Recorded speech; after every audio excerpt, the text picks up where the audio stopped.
Assalamualaikum warahmatullahi wabarakatuh. Saya Lutfia Aisyah Said, mahasiswi jurusan Hukum Keluarga kelas 2B dengan NIM 12130100076, ingin menyampaikan uraian materi dari pertemuan pertama hingga pertemuan ke-7. Materi pertama yaitu mengenai konsep dasar politik hukum. Definisi politik hukum, ada beberapa pendapat. Yang pertama yaitu dalam bahasa Belanda yaitu rechtspolitiek atau rechts sama dengan hukum, politik beleid, polis atau kebijakan, yaitu kebijakan penetapan suatu hukum. Selanjutnya yaitu kebijakan, rangkaian konsep, asas, garis besar, dan dasar rencana. Yang ketiga yaitu menurut Teguh Muhammad Radi, merupakan kebijakan penyelenggaraan negara, mendasar, arah, bentuk, isi hukum. Selanjutnya itu menurut Patmo Wahjono, yaitu ius constituendum, artinya politik hukum ini digambarkan sebagai harapan atau cita-cita sebagai hukum yang ideal. Selanjutnya yaitu menurut Sajipto Raharjo, yaitu menentukan pilihan, tujuan, dan cara-cara tujuan hukum.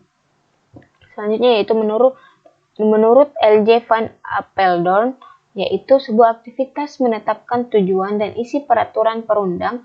Hukum merupakan produk dari aktivitas politik. Keduanya memiliki hubungan dan relasi yang sangat erat, tidak bisa dipisahkan antara satu dengan yang lainnya. Hukum tanpa politik yaitu sama dengan kelaliman, politik tanpa hukum sama dengan lemah, ataupun bahkan sebaliknya. Yang terakhir yaitu menurut Surjono Sukanto, yaitu memilih nilai-nilai dan menerapkan nilai-nilai. Bagaimana menentukan sebuah nilai tujuan hukum itu agar dapat diterapkan dan tersampai daripada tujuan hukum tersebut. Pendapat ini memiliki kemiripan dengan pendapat Patmo Wahjono. Menurut asumsi, yang disebut dengan politik hukum itu merupakan aktivitas penetapan sebuah hukum, di dalamnya membahas mengenai konsep, asas, dasar rencana, serta tujuan hukum itu sendiri. Politik hukum itu melibatkan orang banyak, tidak hanya bisa dibuat oleh satu atau dua orang saja, melibatkan lembaga-lembaga dan peran pihak yang berkepentingan kewenangan lebih di bidang itu. Maka dalam Undang-Undang Dasar disebutkan bahwa beberapa lembaga yang memiliki kewenangan dalam pembuatan hukum yang paling dominan, salah satunya adalah bidang legislatif bersama-sama dengan eksekutif. Tidak bisa hanya legislatif saja ataupun eksekutif saja. Itu yang harus terjadi sinergitas yang baik supaya bisa terjadinya aktivitas politik hukum, dan di situ terjadi pembahasan mengenai apa yang menjadi rencana kerangka dasar dan konsep serta tujuan dari penetapan sebuah hukum agar terciptanya hukum yang ideal sebagaimana disampaikan oleh pendapat Patmo Wahjono atau ius constituendum tersebut. Di situ juga terdapat aktivitas memilih nilai-nilai apa yang diterapkan ke dalam nilai yang nantinya akan menjadi sebuah tujuan tertentu.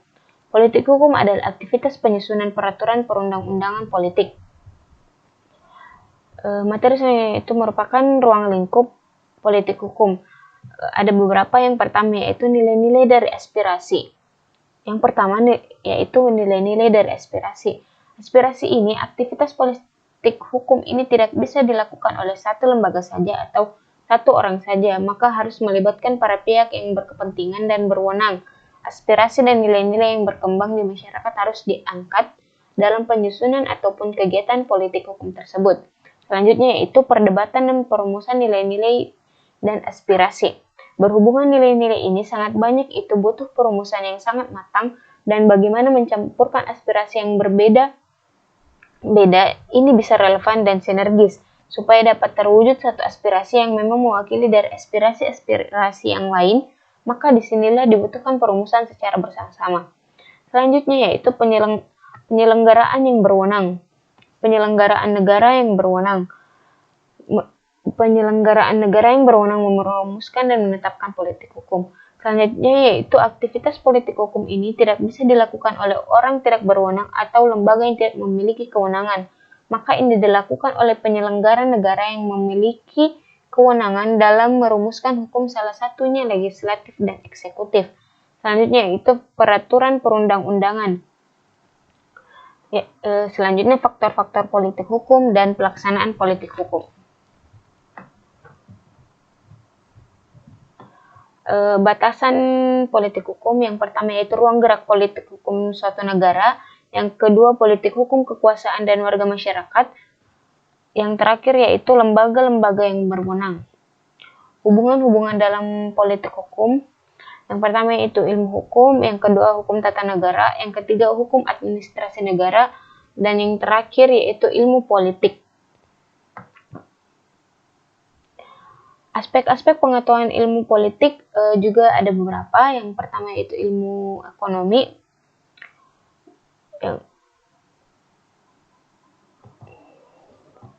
Aspek pengetahuan ilmu politik yaitu yang pertama ilmu ekonomi, yaitu merupakan kesejahteraan daripada eksis yang ditimbulkan daripada aktivitas politik hukum itu sendiri. Salah satunya harus mewujudkan kesejahteraan umum. Materi kedua yaitu mengenai relasi politik dan hukum. Istilah politik hukum seolah-olah mungkin atau terkesan bahwa politik hukum itu bersatu pandangan kalimat. Memang dia memiliki makna tersendiri, padahal kenyataannya politik hukum ini adalah dua kalimat yang berbeda. Bahkan ada yang berpandangan politik dan hukum ibarat dua kutub yang beda dan bersimpangan, katanya demikian. Namun seiring perjalanan ilmu pengetahuan bahwa telah ditemukan relasi atau benang merah yang bisa ditarik, yang mana dia dapat menyatukan politik dan hukum tersebut. Maka itu salah satu awal mula lahirnya mata kuliah politik hukum. Terdapat beberapa pendapat sarjana hukum yang memfokuskan diri dalam kajian bidang politik dan hukum. Mereka masing-masing mendokumentasikan dengan relasi politik dan hukum. Yang pertama, menurut John Austin. John Austin merupakan aliran pietisme. Menurut John Austin, law is a command of the lawgiver. Artinya adalah hukum itu adalah tergantung kepada siapa yang memberikan komando atau memberikan perintah yang terkait dengan kebijakan hukum. Yang kedua yaitu menurut pendapat John Austin, analytical jurisprudence. Yang pertama, non-value. Jadi dalam hukumannya menurutnya dia tidak membicarakan baik buruknya, tapi bagaimana ia menjadi kehendak daripada pemerintah. Pemerintah membuat hukum atau penguasa ketika itu. Yang kedua yaitu command king, adalah perintah yang berkuasa, perintah raja. Jadi pikiran daripada pola pikir dari John Austin, ia masih berbicara mengenai tentang keabsolutan pemerintah, keabsolutan penguasa yang memberikan kewenangan kekuasaan penuh untuk memberikan mandat atau perintah pembuatan hukum. Maka cerminannya adalah cara penguasa atau pemimpin itu sendiri. Yang ketiga yaitu antitesis sejarah. Ini merupakan sebuah bentuk antitesis dari aliran sejarah.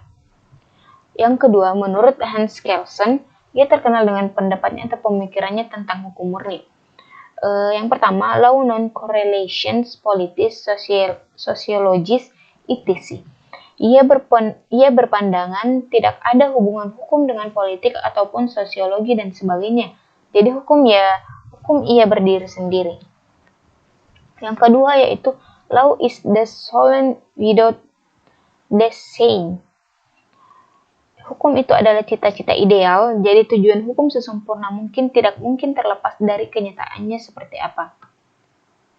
Yang ketiga menurut Stephen Theory. Ia ini berbeda pendapat dengan Hans Kelsen. Yang pertama, pendapatnya yaitu hierarkis atau Grundnorm.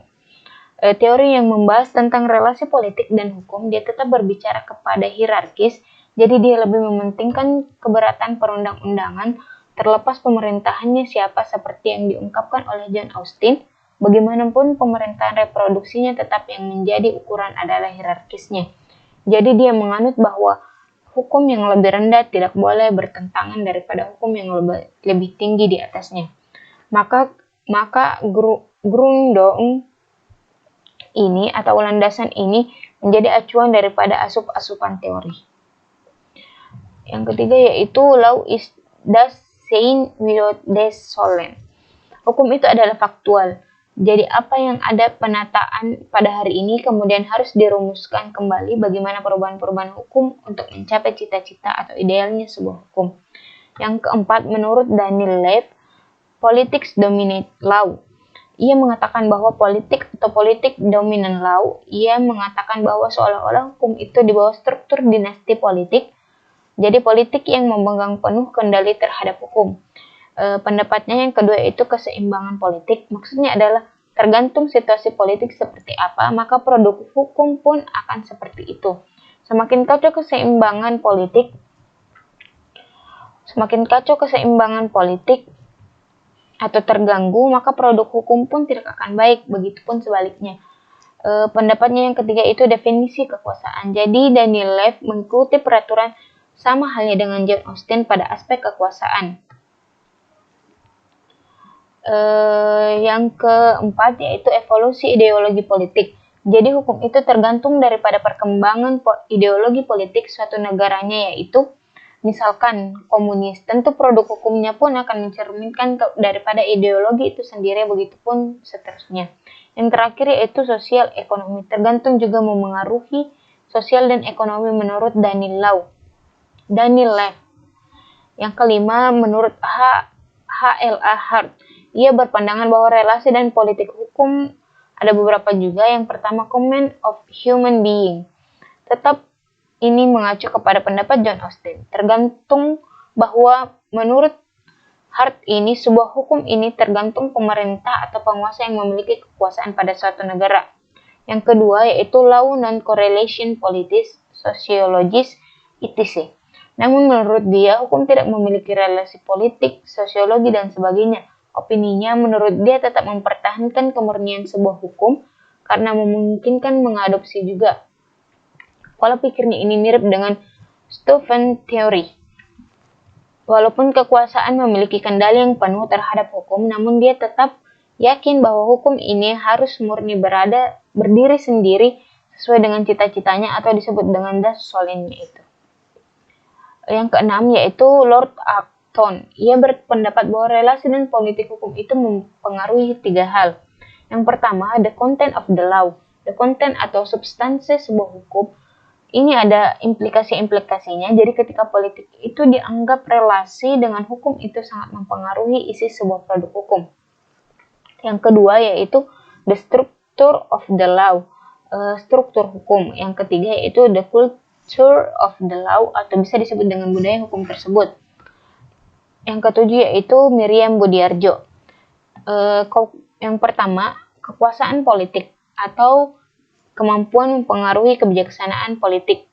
Artinya di sini Miriam Budiarjo masih satu pandangan dengan Jane Austen. Ini adalah kekuasaan politik yang didefinisikan oleh Miriam Budiarjo sebagai kemampuan mempengaruhi kebijaksanaan umum. Kebijaksanaan umum atau disebut dengan polis kebijakan, maka polis itu dicantumkan dalam sebuah yang disebut dengan hukum tertulis atau peraturan perundang-undangan. Artinya di sini ada pengaruh yang kuat kekuasaan politik dengan produk hukum. Yang ke-8 yaitu simbiosis mutualisme. Dia mengatakan bahwa antara politik dan hukum saling terkait dan saling membutuhkan. Simbiosis mutualisme ini lebih kepada integrasi dan dia meyakini bahwa di sini terjadi si atau bi antara politik dan hukum. Tidak ada yang mendominasikan, tidak ada yang saling mengalah, keduanya saling membutuhkan dan keduanya saling terkait untuk mencapai sebuah tujuan yang disebut dengan das solen, hukum yang ideal di sebuah negara.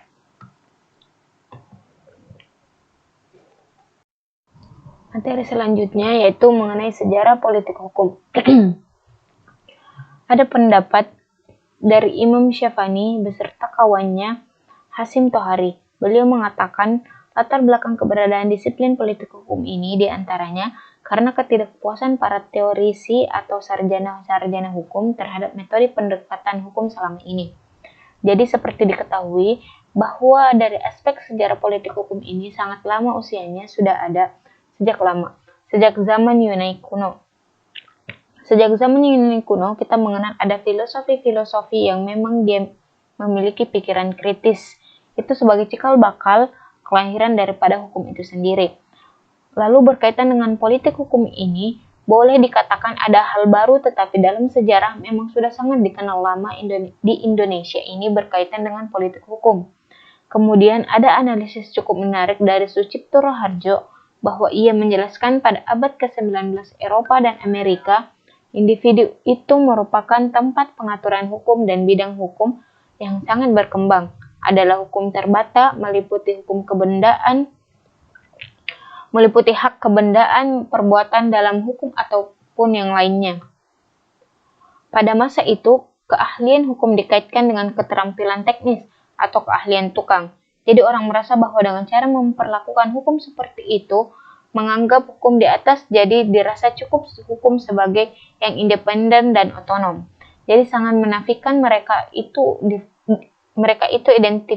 identitas hukum dengan identitas yang bukan hukum. Jadi berbicara relasi hukum itu mandiri dalam kemurniannya, tidak ada relasi atau kegunaan identitas yang non-hukum.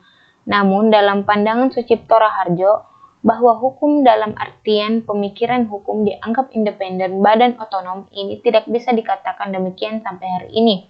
Mengingat hari ini perkembangan-perkembangan atau dinamika-dinamika di masyarakat itu sangat berkembang pesat, baik itu dari aspek sosial, ekonomi, ataupun budaya dan sebagainya. Hukum harus mengikuti perkembangan atau dinamisasi yang ada di masyarakat itu sendiri. Terlebih, ya hari ini kita mengenal revolusi, jadi hukum harus bisa mengikuti perkembangan tersebut, jika tidak, ya hukum dapat dikatakan tertinggal. Begitupun dengan pendapat sarjana hukum Amerika, salah satunya Donald G. Ia berpandangan tidak jauh beda dengan Sucipto Raharjo, cuman yang menjadi latar belakang pemikirannya adalah perang saudara di Amerika itu pada tahun 1935. Jadi secara substansi, pandangan dia adalah hukum ini harus memiliki relasi yang kuat dengan identitas hukum, jika tidak, itu akan tertinggal dan tidak bisa mengikuti perkembangan zaman. Kemudian kita masuk kepada sejarah dan perkembangan politik hukum itu sendiri. Yang pertama, jadi untuk jarak politik hukum itu sendiri terbagi menjadi dua. Ada sejarah politik hukum secara implisit, salah satu pencetusnya ada VA, kemudian ada generasi baru, Utrecht pada tahun 1961, Bellefontaine pada tahun 1953, atau The Rechtspolitik ius Constitutum menuju ius Constituendum, Limeir pada tahun 1952 dan Supomo pada tahun 1947 yang membahas perihal soal-soal politik hukum dalam pembangunan negara Indonesia. Kemudian yang disebutkan tadi itu dikategorikan politik hukum secara eksplisit. Menurut Imam Syafani dan Hashim Tohari, bahwa tidak ada dipastikan kapan disiplin politik hukum ini muncul pertama kali dan siapa penggagasnya. Namun ia pernah menulis sebuah buku kasib yang berjudul tentang Indijing the Study van het Nederland Recht. Namun di sini dia tidak menyebutkan secara eksklusif istilah politik hukum itu sendiri, akan tetapi secara implisit tersampaikan. Dibuktikan dengan pendapat Purnomo, dia berpendapat bahwa secara tersirat keberadaan politik hukum dapat dilihat dari bagian kedua klasifikasi VA, yakni pada bagian seni dan keterampilan ketika kegiatan praktik untuk menemukan serta rumuskan kaidah hukum. Bila mengikuti penjelasan tersebut, setidaknya Indonesia ini sudah lama, akarnya itu sudah ada dalam politik hukum itu sejak pada masa VA tersebut sudah ada, namun itu masih secara implisit, belum secara eksplisit. Lalu kemudian secara implisit ini sudah ditegaskan dan termaktub secara jelas. Itu yang pertama kali pilihan dari buku yang dikarang oleh Supomo pada tahun 1947. Dia menulis sebuah buku yang secara tegas menjelaskan istilah politik hukum, dan buku tersebut berjudul Soal-soal Politik Hukum dalam Pembangunan Negara Indonesia. Menurut Limeir, pada tahun 1952, dia menyinggung juga soal politik hukum. Menurut Bellefontaine, pada tahun 1953, dia menulis sebuah buku, The Rechtspolitik ius Constitutum menuju ius Constituendum. Dalam buku tersebut mencantumkan secara tegas dan lugas istilah Rechtspolitik, salah satunya ialah politik hukum. Yang terakhir yaitu selanjutnya dikembangkan oleh Utrecht pada tahun 1961. Utrecht juga menyinggung istilah politik hukum sampai dengan hari ini, bagaimana perkembangan politik hukum itu ada dan berkembang. Bahwa kehadiran politik hukum ini sebagai disiplin ilmu itu karena ada kegelisahan atau ketidakpuasan daripada sarjana maupun praktisi hukum terhadap metode pendekatan atau penemuan hukum yang selama ini, kemudian itu sebagai antitesis juga terhadap aliran hukum, terutama aliran konvensional yang beranggapan bahwa hukum sebagai hal yang independen atau otonom, yang artinya tidak memiliki ikatan atau relasi dengan identitas yang bukan hukum. Materi selanjutnya yaitu mengenai politik hukum Islam. Politik hukum Islam menurut Ibnu Taimiyah, siasa syariah fi islah ra'iyah wa al-ra'iyah. Ibnu Taimiyah ini merupakan seorang ulama karismatik yang memang dia banyak memfokuskan dalam kajian siasa syariah dan banyak buku-buku yang dikarang oleh beliau. Menurut Ibnu Taimiyah, sebetulnya dalam istilah politik hukum Islam itu disebut dengan siasa syariah atau politik hukum Islam.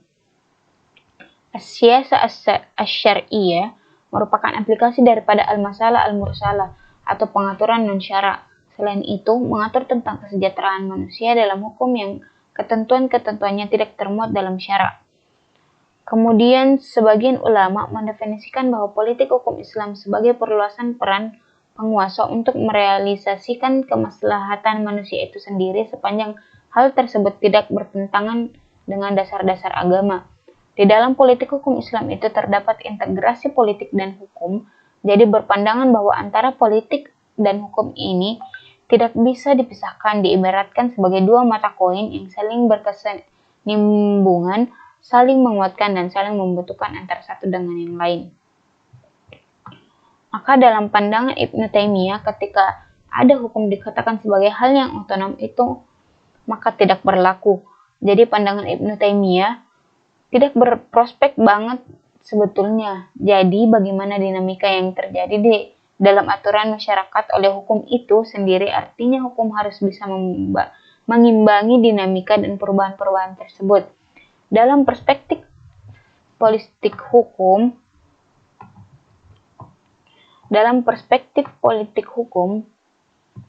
atau secara ilmiah, ternyata politik dan hukum adalah dua hal yang tidak bisa dipisahkan, karena ada yang mengatakan bahwa politik tanpa hukum adalah kelaliman dan hukum tanpa politik hanya angan-angan semata. Dengan demikian, hubungan antara sama halnya dengan hubungan agama dan negara. Agama dan negara itu tidak bisa dipisahkan, maka menganut istilah integrasi. Materi selanjutnya yaitu sifat hukum sebagai objek kajian politik hukum 1. Sebelumnya dibahas bahwa relasi politik dan hukum itu memang memiliki ikatan yang memang tidak bisa dipisahkan antara satu dengan yang lain, dengan alasan dinamika-dinamika dan juga perubahan-perubahan di masyarakat itu sendiri yang terus merangkak melakukan perubahan-perubahan seiring dengan perkembangan zaman. Ketika terjadi relasi antara politik dan hukum, maka di situ ada sifat-sifat yang melekat pada hukum itu sendiri sebagai produk pada politik hukum, sebagai objek kajian daripada politik hukum itu sendiri. Di antaranya ada beberapa sifat hukum yang lahir daripada kajian politik hukum itu sendiri. Yang pertama, fakultif, hukum yang mengatur, yang artinya di sini hukum yang mengatur atau lebih dominan. Yang kedua yaitu secara a priori, tidaklah mengikat atau wajib ditaati. Jadi artinya hukum fakultif ini adalah hukum yang mengatur, yang diartikan juga sebagai hukum yang artinya dalam keadaan konkret, hukum tersebut dapat dikesampingkan oleh perjanjian yang dilakukan oleh pihak.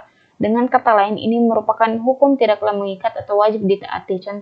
Contohnya, pasal 19 KUHP yang berbunyi bahwa mulai saat perkawinan dilangsungkan, demi hukum berlakulah persatuan bulat antara harta kekayaan suami dan harta kekayaan istri. Yang kedua yaitu imperatif. Hukum imperatif ini secara kuliner dikatakan sebagai hukum yang memaksa dan konkret harus ditaati. Jadi hukum imperatif ini adalah hukum yang memaksa, harus ditaati dan mengikat, yang bisa diartikan sebagai hukum dalam keadaan konkret, harus ditaati atau tidak boleh ditinggalkan oleh para pihak. Ketentuan-ketentuan bersifat memaksa itu berlaku bagi para pihak yang bersangkutan maupun hakim, sehingga hukum itu diterapkan meskipun secara pihak mengatur sendiri hubungan mereka. Yang ketiga yaitu represif, terciptanya ketertiban dan terciptanya kepatuhan tanpa syarat, peraturan keras dan terperinci, kebebasan bertindak atau diskresi, persetujuan sama dengan kepatuhan, dan kritik yaitu sama dengan ketidaksetiaan. Sifat hukum impresif ini dia lebih tegas ketimbang sifat hukum imperatif. Jadi secara ringkas, anatomi hukum represif ini terurai paling sedikit ada 10 ciri-ciri atau karakternya. Yang pertama yaitu ketertiban menjadi tujuan utama hukum. Yang kedua legitimasi atau dasar kekuatan meningkatnya adalah kekuasaan negara. Yang keempat yaitu peraturan-peraturannya terumus secara rinci atau bersifat represif. Selanjutnya alasan perbuatannya bersifat ad hoc sesuai dengan keinginan penguasa. Selanjutnya yaitu kesempatan bertindak bersifat serba meresap sesuai kesempatan. Pemaksaan serba mencakupi tanpa batasan yang jelas. Moralitas yang dituntut dari masyarakat adalah pengendalian hukum. Kekuasaan menempati posisi di atas hukum. Kepatuhan masyarakat harus tanpa syarat. Dan terakhir, partisipasi masyarakat diizinkan lewat kependudukan. Jadi hukum represif ini tidak mengenal kompromi dan juga tidak mengenal kritik. Jadi ketika ada kritik dianggap sebagai ketidaksetiaan itu sendiri. Ini pemberlakuannya dominasinya adalah kekuasaan itu sendiri atau dalam artian politik itu sendiri. Inilah produk-produk atau sifat daripada sifat hukum yang dilahirkan daripada politik hukum itu sendiri. Dia bisa bersifat fakultatif, bisa bersifat imperatif, atau bisa bersifat represif. Secara tingkatan mungkin tingkatan dominasi politik itu represif, merupakan sifat hukum yang merupakan produk polhuk itu sendiri yang memang sangat tinggi peran politiknya. Materi selanjutnya atau materi terakhir yaitu sifat hukum sebagai objek kajian politik hukum 2. Masih melanjutkan yang sebelumnya yaitu progresif. Dia memiliki beberapa karakter atau ciri khas. Yang pertama yaitu mengikuti perkembangan aspirasi masyarakat atau progresif itu lebih kepada aspiratif. Beliau memandang lebih mengedepankan apa yang menjadi kehendak atau aspirasi masyarakat itu sendiri dalam perwujudannya. Yang kedua yaitu memihak kepada kepentingan rakyat dan demi kepentingan keadilan. Progresif ini orientasinya sekalipun memang itu penguasa memberikan keterangan di situ berbeda dengan hukum represif. Represif itu biasanya sifatnya top down atau misalkan langsung dari atas ke bawah. Kebalikan daripada itu adalah hukum progres. Kalau hukum progresif ini lebih aspirasif dan lebih menyerap pandangan kehendak masyarakat itu sendiri atau sifatnya bottom up. Yang ketiga yaitu mengantarkan manusia kepada kesejahteraan dan kebahagiaan. Yang keempat bergerak dalam perubahan, law as a process, law in the making. Yang kelima yaitu menekankan kehidupan yang lebih baik. Yang keenam mendorong peran publik. Yang ketujuh membangun negara hukum yang berhati nurani. Jadi ada faksi-faksi masyarakat dalam hukum progresif ini sangat dibuka lebar. Jadi diminta pandangan masyarakat seperti apa kehendaknya, keinginannya, dan bagaimana yang menjadi aspirasi masyarakat dalam penegakan hukum. Yang selanjutnya yaitu otonom. Satu, keabsahan berdasarkan produser yang benar, dibuat teliti dengan ikatan penuh, diskresi dibatasi, penyerahan wewenangan secara sempit sehingga pemaksaan dapat dilakukan, partisipasi masyarakat dibatasi produser yang mapan. Selanjutnya itu responsif, dibawa asas hukum dan kebijakan atau polis, mewujudkan keadilan yang substansif, diskresi diperluas, dan menghindari pemaksaan. Jadi sifat-sifat hukum sebagai kajian objek politik hukum itu kurang lebih ada 6, fakultif, imperatif, represif, progresif, otonom, dan responsif. Mungkin itu saja materi-materi yang bisa saya rangkum dari beberapa video yang telah diberikan oleh Bapak dosen. Itu saja. Wassalamualaikum warahmatullahi wabarakatuh.